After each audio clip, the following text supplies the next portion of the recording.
Well, really didn't see myself going down this road tonight on a crash day. I left out quite a few things on the previous video with the whole guild idea and everything else that I'm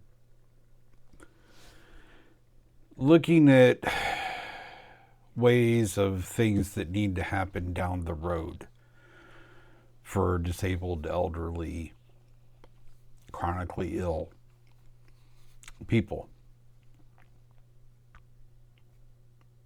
And I've thought about this for a long time. I've tried to work this into everything else I've been doing, but I realize that most of the time I leave a lot of this stuff out and don't talk about it enough. And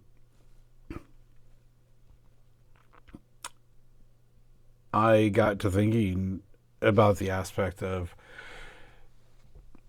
from the previous video. Okay, so yeah, it's really hard for someone to think about a $500 investment because most people just look at it as, you know, that's $500 that could go to car insurance or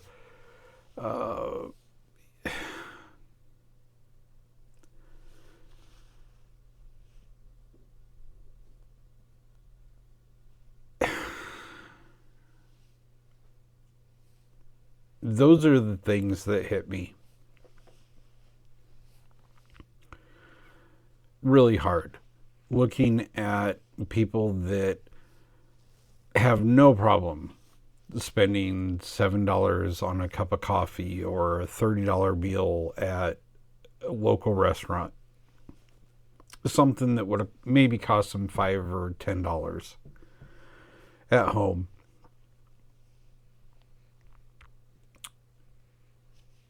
And then it makes me think more about the reason why so many people don't invest that same amount of money into creating a home business.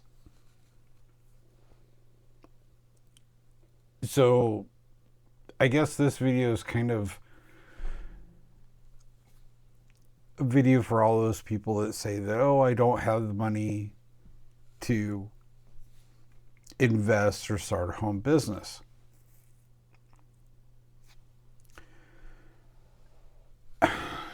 Let's start with like gaming and coffee and, you know, eating fast food. Okay. What about something like an iPhone? You know, a PlayStation 5, $40, $50 per game, $30 to $50 a month subscriptions to cable and stuff like that. How many times do you eat out a week? That's a huge question too.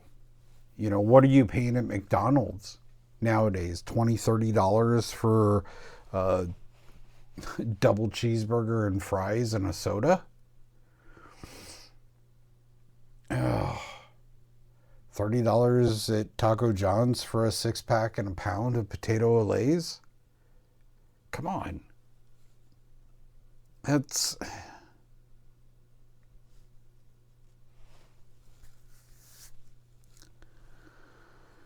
I get it. I really do.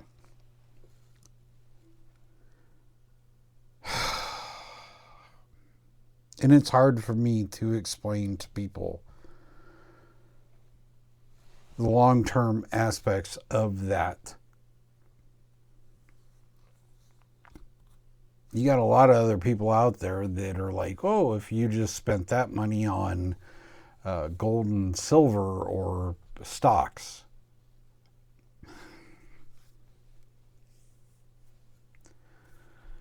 that makes those people rich. I'm not advertising, I'm not doing something to make me money. I'm trying to figure out ways to help out people like me, trying to figure out ways for the younger generation to create something now that'll help out themselves and other people in the future.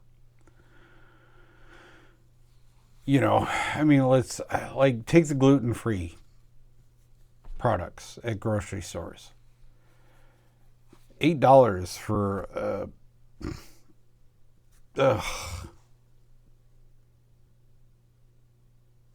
tiny loaf of bread that is nothing but, you know, rice flour, tapioca starch, very, very, very cheap ingredients that aren't going to help you out down the road. It's just going to create diabetes and other medical issues.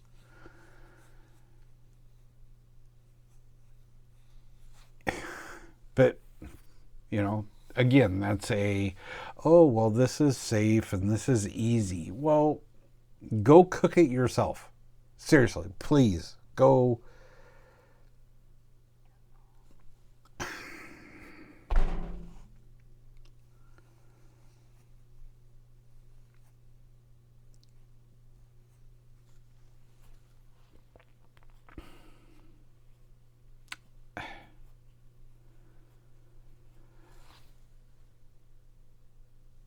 I shouldn't be doing this, I guess, you know. Crash state, exhausted, and the frustration is a little bit harder to deal with on a crash day. So, in some aspect, I need to record more videos like this, I think, to really explain to people what it's like. You know, if you're new to this, it's one thing. And this may be a wake-up call compared to somebody that's been doing it for 5 or 10 years. There's always a part of me that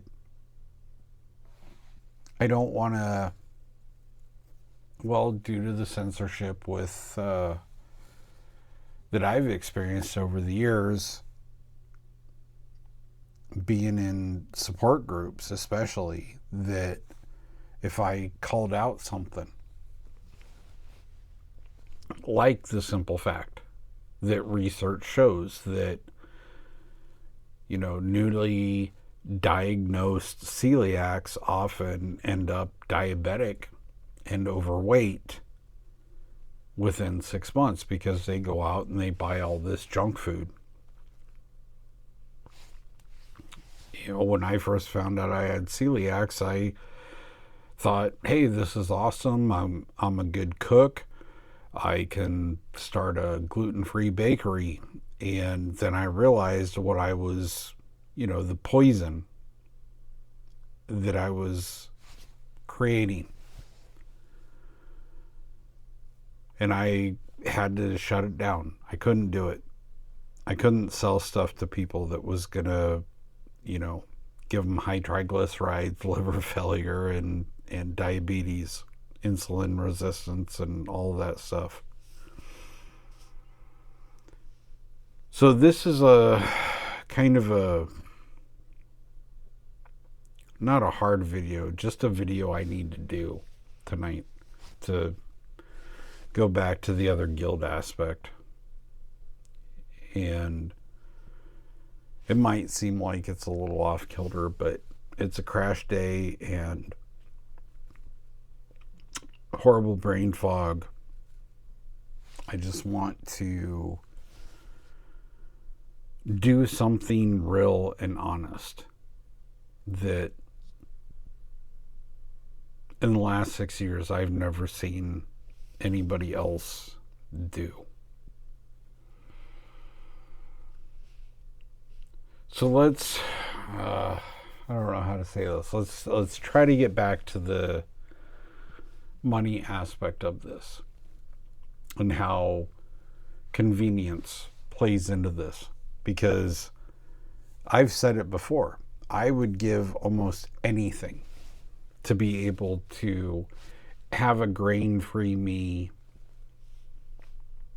local restaurant or provider that I could, food truck even, pizza shop, sandwich shop, somewhere I could go on my crash days or order something online that I could eat safely and trust. Convenience, I guess, has become such a huge thing over the years that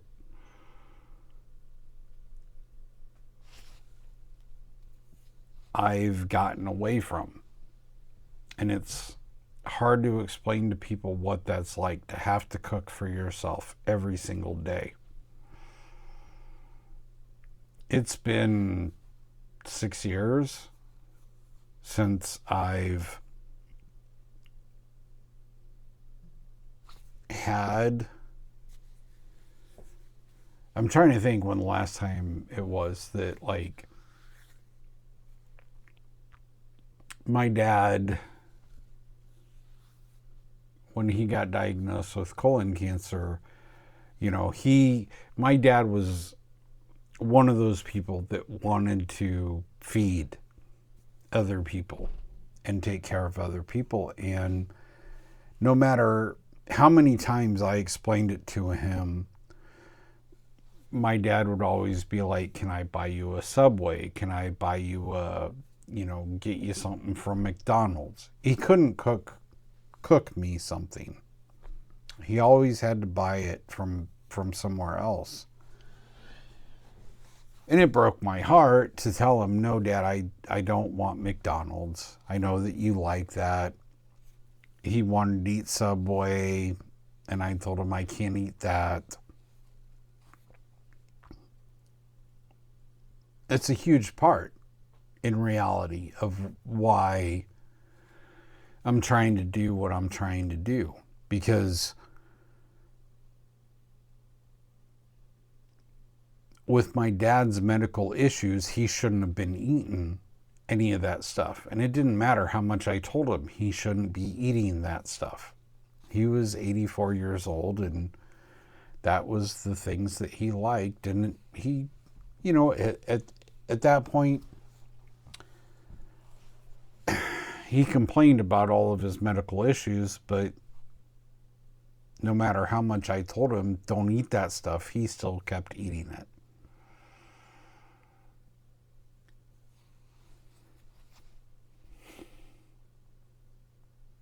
Really goes back to kind of what I said in the earlier video. You have some people that are just addicted to things, and you can't do anything to change that in most cases.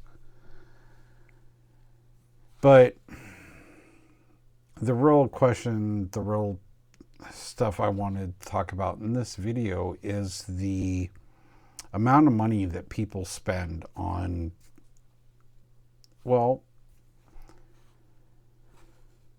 kind of stupid stuff, video games, computers, TVs.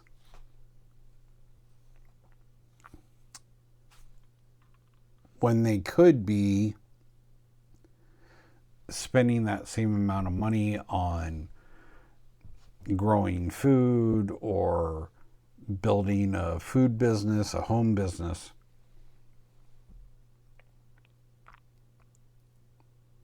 They don't do it because they've gotten to a point that most people don't understand. They've never even looked at it or researched it, what local guidelines are, the legal ramifications. And it's crazy for me to think about the fact that someone would go out and spend like $1,500 on the newest iPhone. That would be great if they were using that iPhone to create videos to help other people. But nobody's doing that. They're not using that $1,500 iPhone to research medical conditions for themselves or for other people. Oh, they're just, watching YouTube, TikTok, Netflix. That one's, it's so hard for me. So hard for me.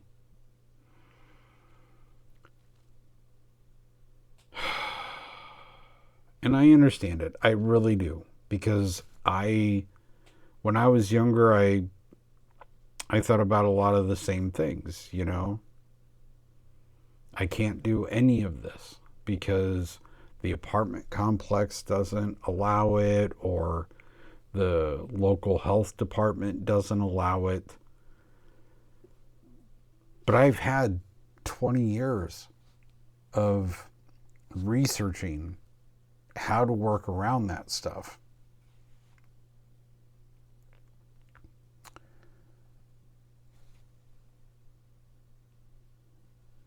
And I'm doing my best with my limitations to put this all together, to explain it to people. And that's, and reality is it only takes one person in your area to make things better for a lot of people. Not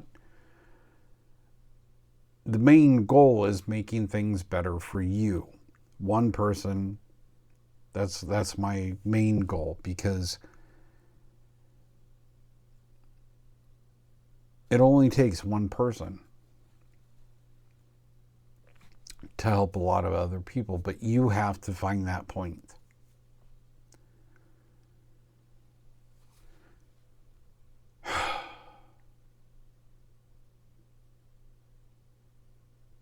I shouldn't be doing this on a crash day, but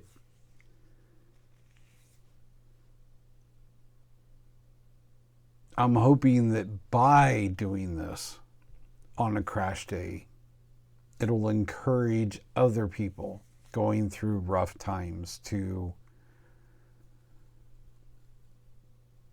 say to themselves, okay, if Trevor can do this, yeah, so can I. Versus, what a lot of support groups would just say, like, oh no, you just need to lay down, be miserable, and give up. I just can't do that. I understand the money aspect, but if you're disabled and on disability, or you're physically limited and having a hard time finding a 9-to-5 job somewhere, those are the things I'm trying to figure out how to work around, because with my limitations, I can't go out and work a regular job. In all honesty, I'd love to. I miss being in retail sales and working fast food joints. Having that one-on-one customer experience, I miss a lot. It's not something I can physically do and haven't been able to do for a long time. And with my bowel issues, I don't talk about this a lot either, but it needs to be said. When you have the issues that I had, it was really hard to work a regular job, because having to use the restroom 5 to 10 times a day, that was not something that most big corporations and food joints could afford to have you do. That's why it's so important for me to say everything that I'm trying to do is a part of that. Trying to create ways that people could work from home that might have those same bowel issues. My mom was a bus driver for 15 years, and she had to know where every single gas station and outhouse was in town. Because of her Crohn's and colitis,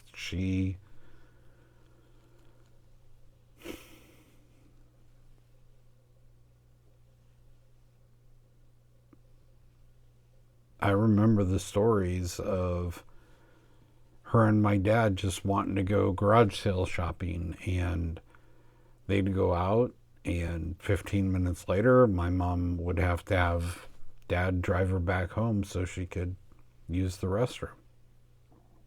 It's not an easy conversation, but it is so typical. There's a lot more people out there in the world that deal with that, especially with all of the changes in food. So what's the real argument here?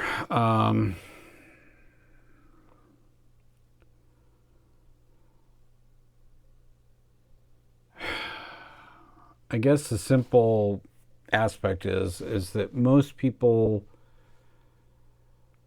are willing to spend a lot of money on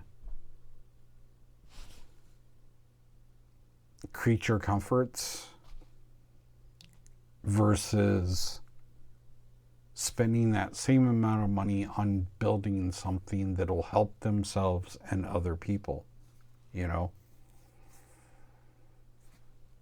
The $500 that someone might spend on a game system or the newest cell phone would have been enough to build a 20 by 30 greenhouse or shelving and grow lights and all the supplies and seeds to start an indoor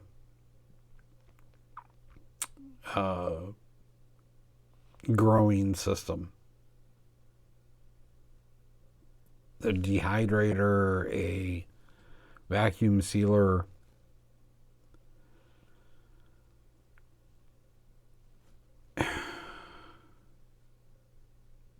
KitchenAid mixer, food processor, stuff that makes you independent. Not just make you independent, but things that you could use to help other people.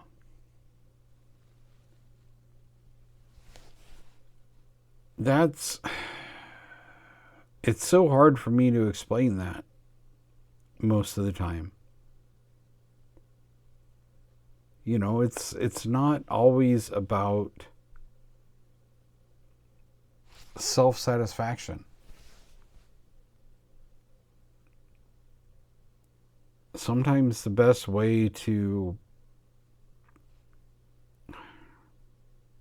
get yourself out of a funk is to invest, donate time, donate energy to helping other people. And our communities nowadays make it really hard for anybody to do that. I understand that. Because, like living in Fremont, I can't build a greenhouse. I can't raise chickens. I really can't do much of anything. even though my lot here in Fremont now is kind of surrounded by commercial and industrial properties, it's still considered a single dwelling house.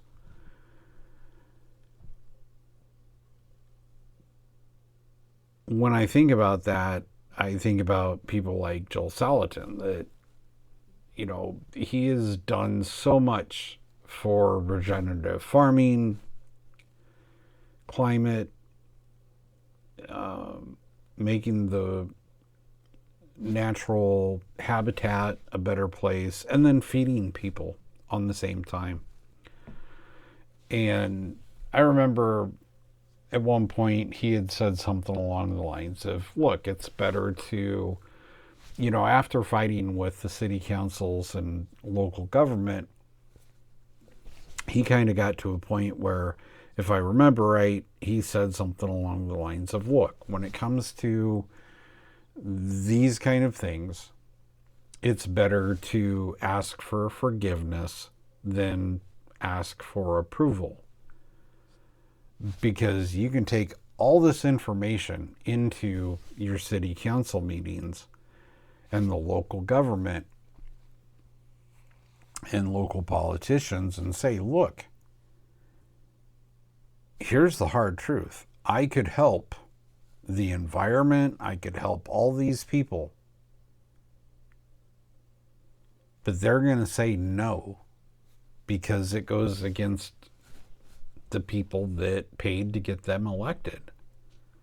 It's a hard truth. Big food, big politicians, big pharma, they're, big climate change people, they're all going to go against anything that takes money away from them. Same thing goes with like apartment complexes.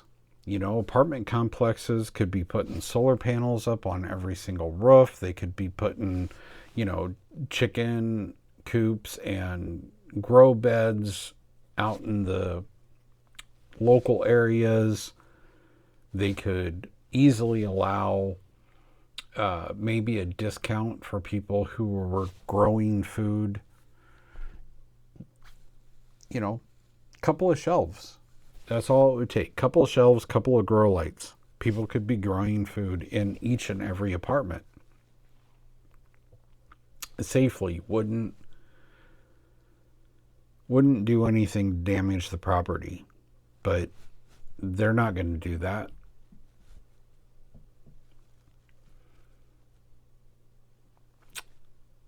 Which is crazy because, someone could start a small home business in their apartment and never fall behind on their rent.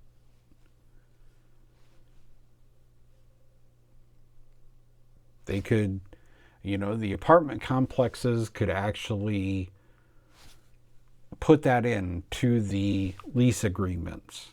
Hey, we'll give you $50 off your lease agreement per month if you want to build a small food operation in your apartment.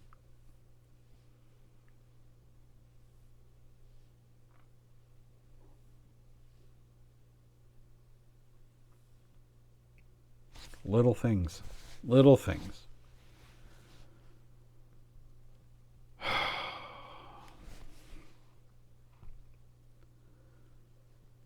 So, again, let's get back to living in Fremont. I was living outside of Valley, Nebraska, and King Lake. And I typically fell out of the, local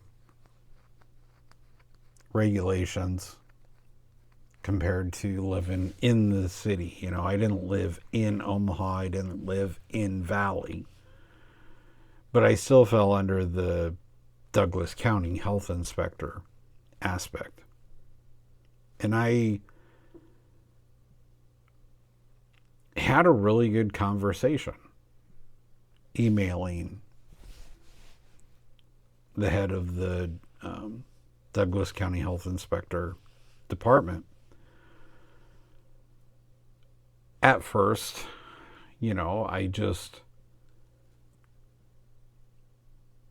didn't know how to explain it, but after 5 or 6 emails, I figured out, hey, look, what are the legal regulations for someone like me? I'm disabled. I'm trying to help other people. Most of my food falls under local state cottage food regulations. I have my cottage food, experience, my food safety certification. I want to meal prep. I want to help other people that are disabled and elderly, but I can't go to their houses. I have specialized tools that I need to work with to make my recipes that I created. And they came back and said, well, as long as they buy the ingredients, we can't see any reason why you can't cook it from home. It's just a typical kind of regulation that if you want to be a personal chef for someone, you have to go cook at their house. But there's no reason on the same aspect that if they bring you the food, the ingredients, that you can't cook from your own kitchen. And that kind of goes around to the aspect of what I'm trying to get to tonight, that with the guild, with what I'm trying to build in that aspect, it's about tackling those regulations that are for public safety, okay? Which I completely understand. Now, here's where I have the issue on that. None of these big government regulations do anything to stop Listeria, E. coli, etc. One company might provide 200,000 people lettuce, for example. One batch, that's all it takes. One bad batch of lettuce, and we see hundreds of thousands of recalls. What I'm trying to build would completely eliminate that.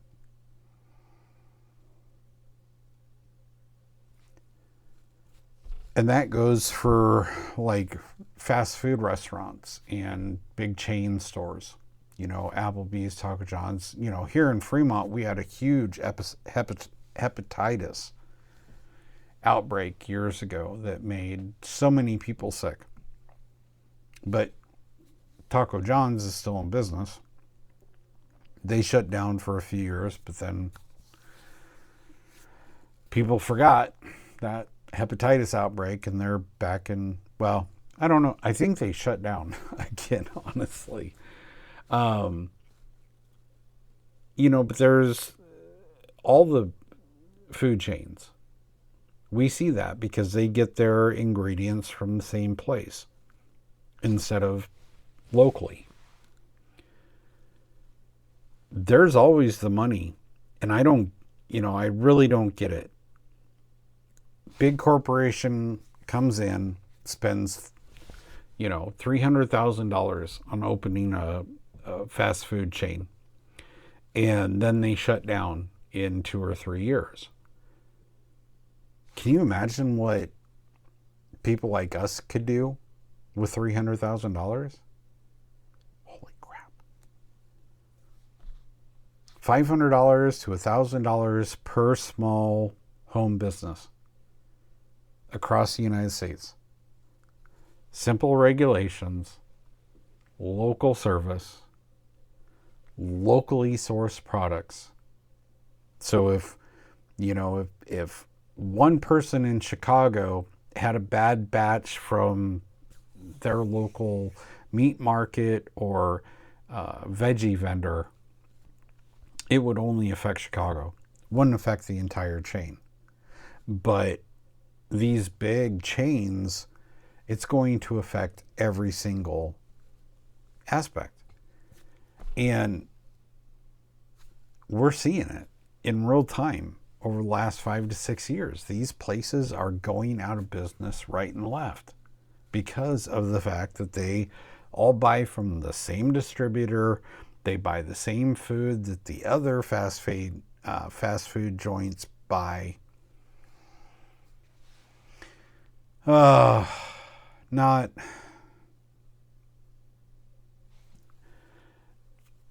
a real good philosophy, let's put it that way, in my opinion. So that's where this whole idea comes in. And let's go back to the building and the architecture for people that are disabled, physically limited, being able to grow stuff in their apartment. It's not that expensive. It's not that hard to do. And being able to just help out your neighbors, that might not sound like much at first, but if you're in one of those apartment complexes with 1,000 people, that's a lot of potential customers that you could be growing, tomatoes or canning spices or dehydrating stuff.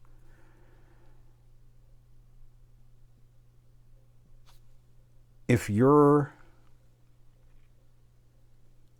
doing that as a guild member, I don't know how much of the lease agreements or any of that legally apartments could say no to, because it's not a public transaction. It's a person-to-person transaction. This is all stuff that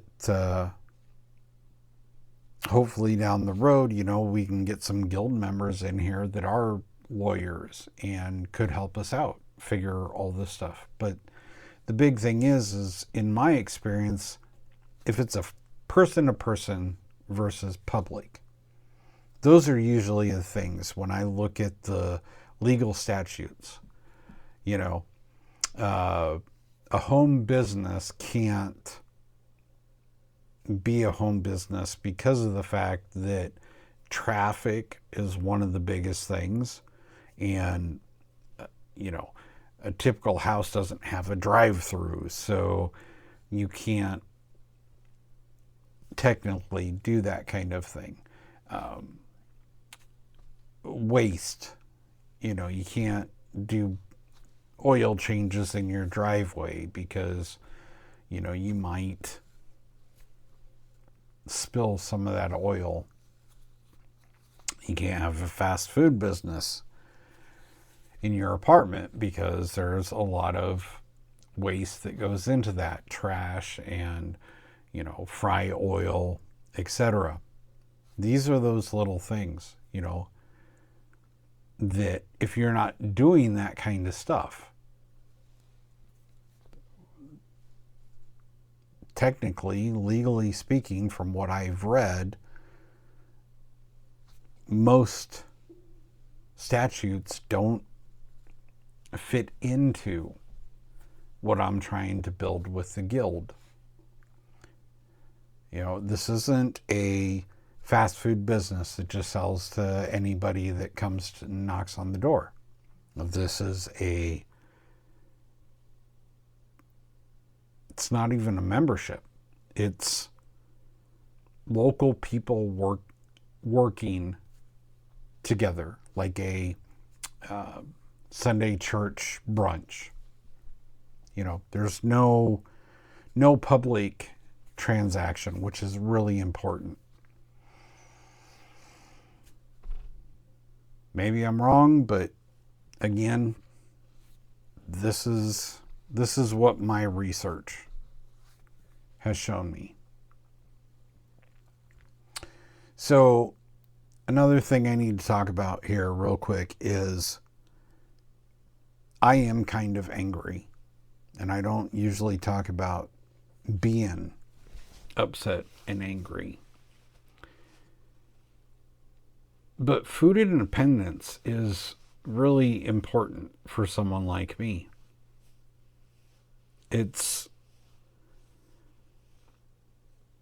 I am so sick of having to read every single label from commercial products. And even if the commercial products, they're getting to the point that they just hide stuff that could put me in a metabolic crash.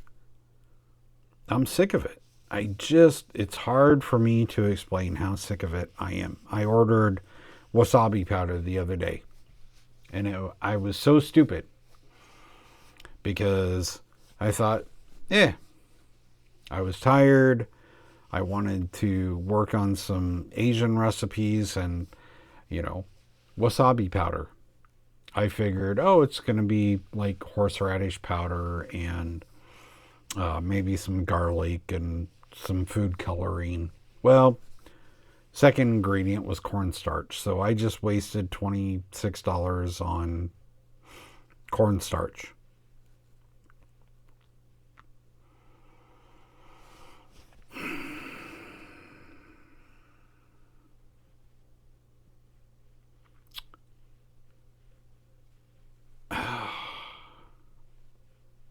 Horseradish, one of those staples that I grew up on. Impossible to find where I live, and if I can find it, it's like $35 for a little tiny jar. I get it. Wasabi, that's one of those that's almost impossible to grow. Horseradish isn't much better or easier to grow. I understand it. Those are things that other disabled people could possibly grow in small quantities down the road. But yeah, it's simple things like that. And I've talked about it before, like chicken broth or beef broth that has, wheat flour, soy, all this other crap that doesn't need to be there. And dealing with the local regulations wherever you live, those restrictions really hurt people like me.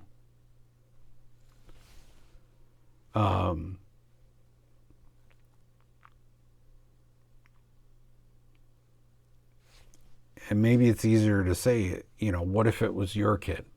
What if someone like me was your kid? What if someone like me was your parent? What would you do? If you lived in an apartment and you wanted to grow some safe food for me, just for me, not for anybody else, and the apartment complex, the homeowners association said, no, you can't do that. Well, I'm trying to feed my dad or my mom or my son and daughter, and they say, no, you can't do that.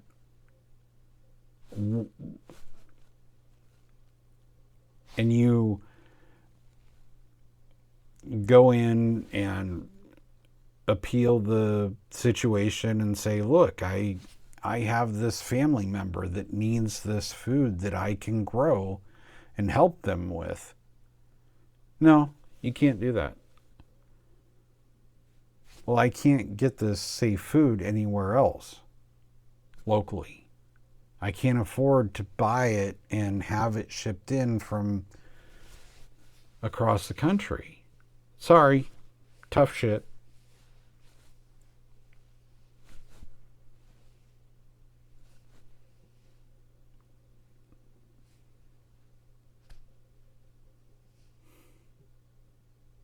I hope that I hope this starts making sense to people. Because that's the reality of what we're living with. And that's where, people like Joel Salatin said, it's better to ask for forgiveness than ask for permission.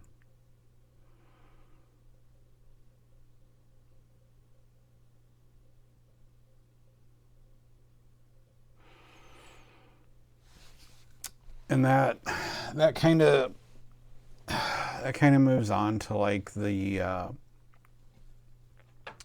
chicken and rooster aspect.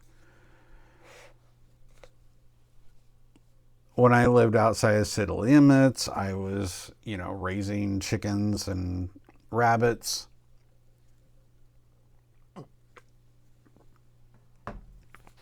And here's the thing that a lot of people don't realize about roosters. Roosters are amazing protective animals. They would very rarely crow if there wasn't something dangerous in the area. Yes, they would crow first thing in the morning, which a lot of my neighbors were like, had never grown up around roosters. I hadn't either. And most of my neighbors said, hey, that's actually kind of cool, But at the same time, the roosters would crow if you had some stranger walking through the neighborhood. That was a pretty cool lesson that I learned. Because I had multiple roosters. And my roosters would protect from foxes and other bad actors, neighborhood dogs that got loose, that broke through the fence, etc., etc. Otherwise, they were completely quiet and nobody ever complained in my area. Where, one of my neighbors had a little, Shih Tzu and a Corgi, and those dogs barked nonstop 24/7. Living where I live now, I've got a neighbor that's got a few dogs that just bark 24/7. And again, that's somebody in the wrong place got into the wrong position of power and ruined it for everybody. We have the same kind of people outlawing fireworks, but yet they don't say shit about motorcycles and rice burners driving 60 miles an hour down the street at 2 o'clock in the morning, or doing the donuts and street takeovers. That's, those are the same people that shut down and taped off the seed sections during COVID.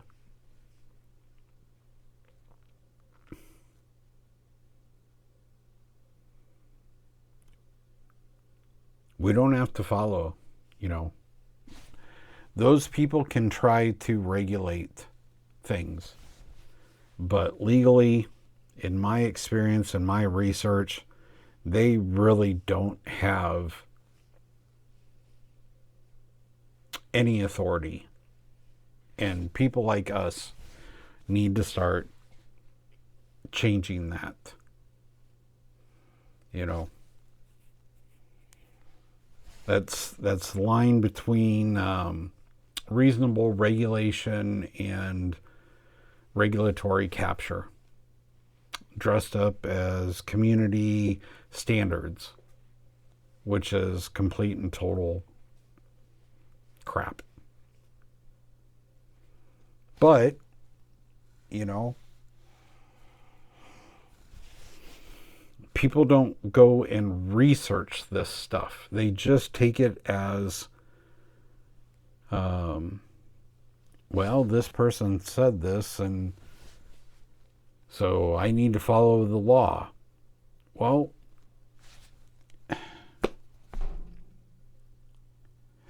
you need to go look at the law, research the law, figure this out, because so much of this is just power-hungry people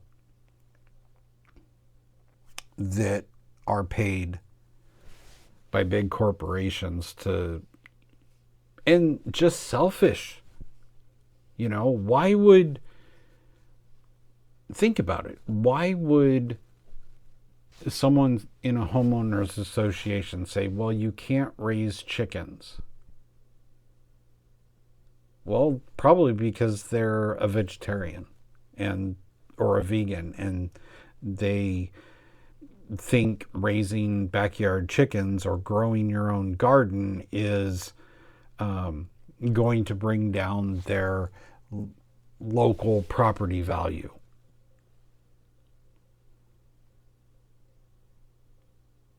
Seriously. Ask that question. Why would anybody be against you and your family or your neighbors raising food for the entire neighborhood? How is a greenhouse in your backyard or a garden in your backyard hurting anyone? Even having a rooster and a couple of hens in your backyard hurting anyone? That rooster is going to crow in the morning, crow at night when it's, hey guys, time to wake up. Hey guys, time to go to bed. That rooster is also going to crow when there are strange people in the neighborhood. Same way a guard dog would bark. But in my experience, roosters were actually better at telling the difference between a neighbor walking by the house and a stranger walking by the house.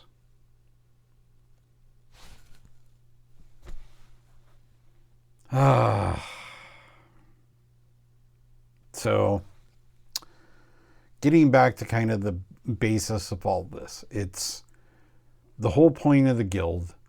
The whole point of all of this is trying to help disabled, elderly, retired, physically limited people. And not just those, but people who actually want to help out their neighborhood create something legally that they're not going to have to fight with the big corporations, with the big politicians. And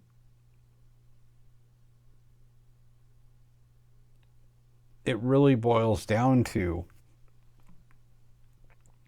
having that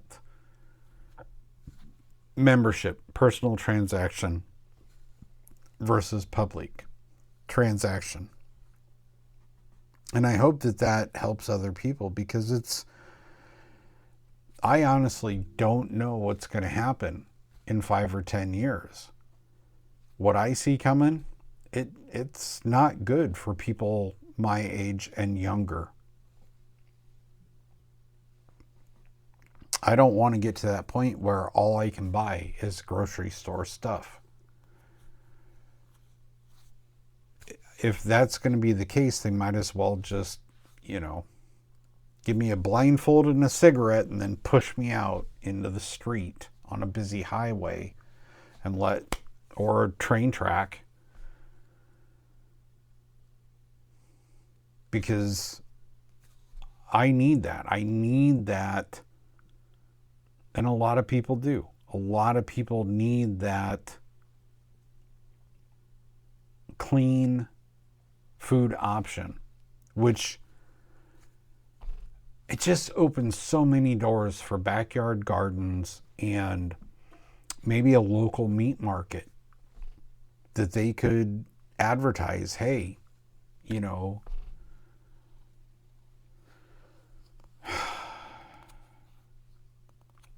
we're grain-free me kind of business. We understand, if you're celiac, if you have HFI, and for gardeners, that would be awesome. I mean, seriously, if you went to a local farmer's market and you saw the grain-free me logo, you would know that producer right there would know. If you walked up and said, hey, I see the grain-free me logo. Yeah, absolutely. What are you looking for? And they're like, oh, well, I'd like that spaghetti squash. And that producer would say, oh, not recommended.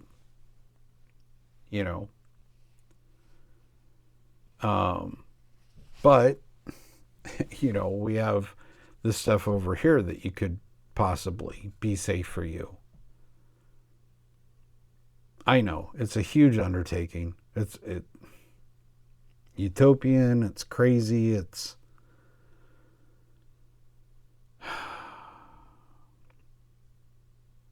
But it can be done. It just takes the right few people, or me creating the right videos and talking about the right stuff over the next year or two. And I'll keep working on it. Sorry for the 58-minute long video tonight, guys, on top of the other one I posted earlier. I just had a lot of stuff that I needed to get off my chest tonight. And I hope you guys follow through, watch the whole video when you can, subscribe, share, etc. But that's all I can do tonight. Thanks for hanging out. Signing out from Fremont, Nebraska, and grain-free me. Take care. We'll see you guys later.